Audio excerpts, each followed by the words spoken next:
বন্ধুরা আসসালামু আলাইকুম। আমরা আসছি টাঙ্গাইলে। টাঙ্গাইল থেকে ভিতরে গ্রামের দিকে। এটা বাজার নাম হলো পটল বাজার। আমি এবং সিদ্দিক ভাই আসছি বেড়াতে এখানে শাহরুখ ভাইদের বাড়িতে। তো দোয়া করবেন যেন আমাদের আমাদের যে যে উদ্দেশ্যে আসছি বেড়াতে যেন উদ্দেশ্যটা সফল হয়। আজকে শুরু থেকে আমরা যখন বাসা থেকে রওনা দিলাম, একটার পর একটা গ্যাঞ্জামেল শুরু হয়েছে। সিএনজি এলার সাথে একবার সিএনজি এলা পথের মধ্যে আসা নষ্ট হয়ে গেল। তারপরে আমরা সিএনজি ছেড়ে দিয়া উঠলাম বাসের মধ্যে উঠার পরে এই সিদ্দিক ভাইয়ের সাথে বাসের ড্রাইভারের সাথে বাক বিতণ্ড হইতেছে।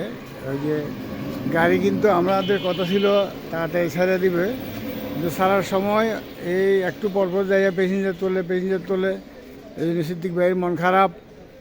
আমরা এই জন্য বাস চালার উপর আমরা অসন্তুষ্ট, কেননা এই বাস ভালো বাস শুনছিলাম কিন্তু বাস ভালো করে না। বাসের নামটা কী ছিল না ভাই?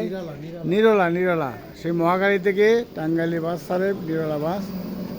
যাই হোক, নিরলারে ধন্যবাদ, নিয়ে আসছে তবু কোনোরকম মেসরাই নিয়ে আসলো, রাইখা আইয়া ফালাইলো টাঙ্গাইল শহর থেকে ভিতরে সিএনজির দিকে পটল বাজার আইলাম।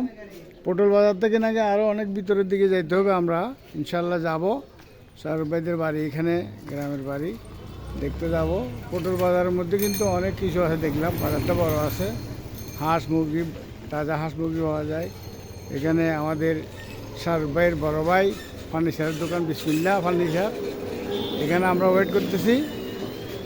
আমরা একটু পরেই শাহরুখ ভাইদের বাড়ির উদ্দেশ্যে, এই যে এদিকে বাড়ি, ওনাদের বাড়ি হলো এদিকে ভিতরের দিকে। আমরা ভিতরের দিকে যাব ইনশাল্লাহ। এই দোয়া রাখবেন।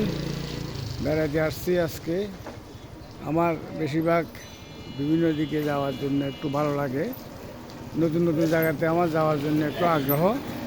এবার থেকে অন্য জায়গাতে যাবো, কক্সবাজার যাবো মনে হয়, দেখি ইনশাল্লাহ দোয়া করবেন। আসসালামু আলাইকুম।